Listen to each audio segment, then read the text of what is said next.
você comentou da questão do amor, né? Eu vejo, às vezes, assim...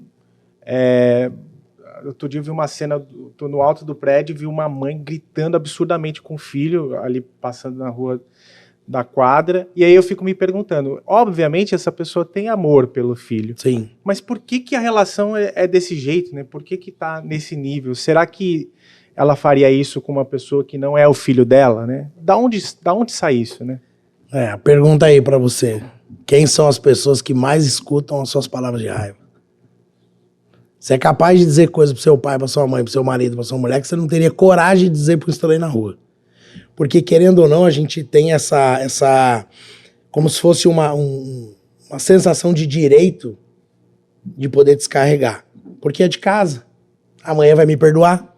Se eu falar isso na rua, eu corro um risco sério. Então o inconsciente também sabe. O inconsciente tem uma função, proteção. A função do inconsciente é proteger. Se eu tô na rua e eu penso em ameaçar alguém, o inconsciente fala, ó, aqui você pode morrer. Agora em casa, xingar meu filho, não. Então, tem várias coisas aí, várias. Tem aí um momento de raiva mal utilizado, né? Tem uma falta de preparo para lidar com essas emoções. Tem uma outra coisa que é a falta de preparo de como se comunicar. Então eu falo uma vez, falo duas, falo três, não tenho mais recurso. Eu sou maior, mais forte, ou eu grito muito, ou eu bato. Por quê? Porque eu não tenho mais como lidar com aquilo, perco. E aí o perder a razão é como se eu, vou dar uma metáfora aqui, vai. Como se eu fosse trabalhar numa mecânica, chegasse lá e tivesse largado toda a minha caixa de ferramenta em outro lugar. Então eu chego no lugar sem recurso. Certo? Certo. Então é isso. Então às vezes o pai chega num nível onde ele não sabe mais lidar. E aí ele se sente no direito de gritar, cala a boca, eu que mando, ou bate, acabou. Então isso é uma baita falta de preparo. Só uma frase aqui que geralmente é um ditado popular, não sei, eu já ouvi muito, o melhor filho é o que mora longe. Não sei se vocês já ouviram essa frase. E na verdade tem tudo isso a ver com isso que você falou aí, na verdade, como você está morando, você está no dia a dia com a pessoa, você se sente no direito de controlar, de invadir espaço, de efetivamente se utilizar de um momento de raiva sem pensar. Descontar o que aconteceu em outro momento ali.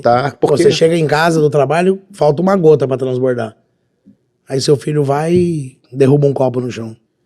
E aí você, na verdade, esse filho que está perto, ou esse pai que está perto, ele está ali inconsciente e se utilizando ali de diversos recursos que não são os ideais e acaba efetivamente agredindo, acaba efetivamente indo para um outro lado que faz com que essa frase surja no universo, que filho novo é o que mora, o melhor filho é o que mora longe.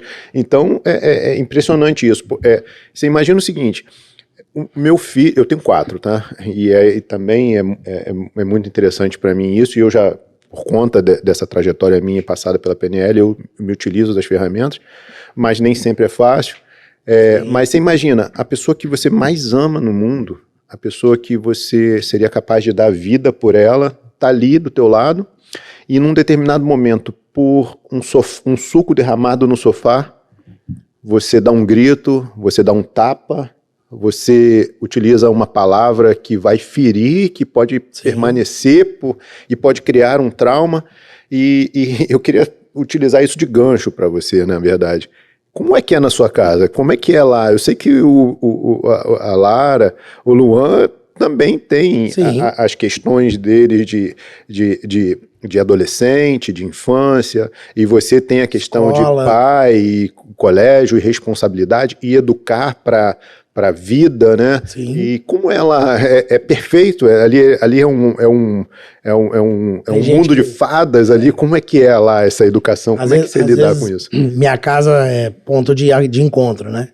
Então as amigas da Lara, todo mundo gosta de ir pra lá, às vezes eu tô lá, tem umas que falam, tio, me adota. Eu falo, ó, aqui não é moleza não. Aqui não é moleza não. Então em casa é normal, tem picos. Ontem, por exemplo, tive um pico com o Luan. Interessante. Tem picos, me tem coisa, tem dura. Fala um pouco desse pico aí. Dura, mas o que acontece? Semana passada aconteceu uma coisa com a Lara e ontem com o Luan.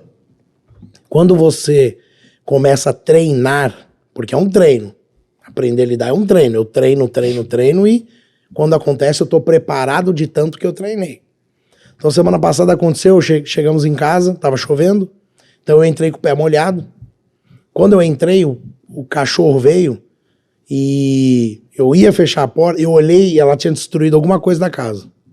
Já fiquei irritado, certo? Beleza.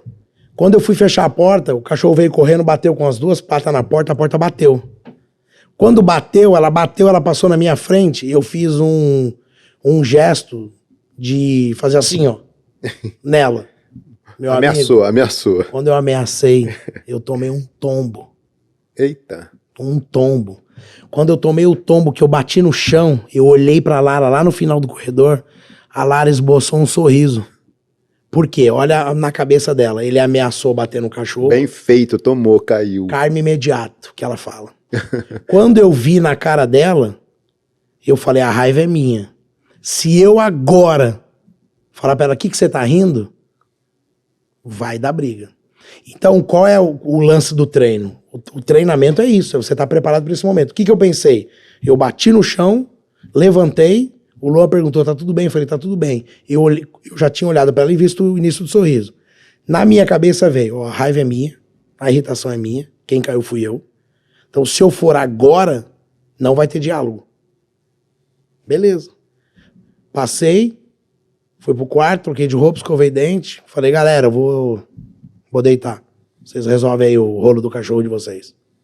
No dia seguinte, acordei, blá, blá, olhei pra ela e falei assim, não vou falar, né? Falei pra ela, você é uma... Você ia rir ontem, né? Ela falou, mas eu ia rir muito. Eu falei, eu vi. Só quero que você saiba que eu jamais ia bater, nada. Foi um negócio de... Sabe aquela coisa? E nessa eu escorreguei. E aí conversei com ela numa boa. E tudo bem. Então, o que acontece? Sem esse... Então, aconteceu dentro da minha casa.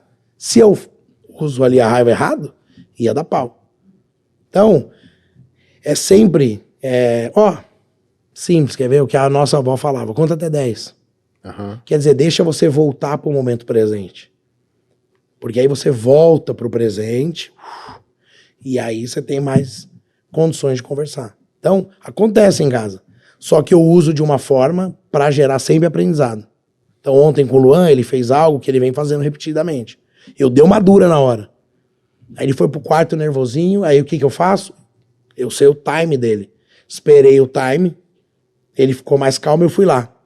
Cara, eu vim aqui para te falar que a minha preocupação é a construção de um hábito que você tá tendo.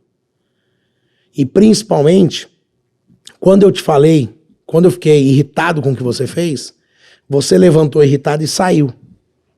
Quando você faz isso, você se fecha para aprendizado, porque você tá com raiva de mim, então você tá pondo a culpa em mim. Quando você tá pondo a culpa em mim, você se fecha para aprendizado e não escutou o que eu falo. Então eu tô vindo aqui agora para te falar numa boa. Se você está repetindo, é porque quando a gente conversa, você não está ouvindo. E aí você sai irritado e não ouve e põe a culpa em mim. Então cuidado com o hábito que você está construindo. Porque depois que construir, o hábito de falar, o hábito de comer errado, o hábito de, sei lá. Depois para voltar é mais difícil. Daqui a pouco você vai começar a ter relacionamento, daqui a pouco você vai frequentar casa de amigos, daqui a pouco você vai frequentar lugares. E aí esses hábitos estão internalizados em você. E aí vira um padrão de comportamento repetitivo. Eu faço sem pensar, de tanto que eu repeti isso e instalei. Então eu levo esse aprendizado com calma, com tranquilidade. Então eu sei esperar um pouco.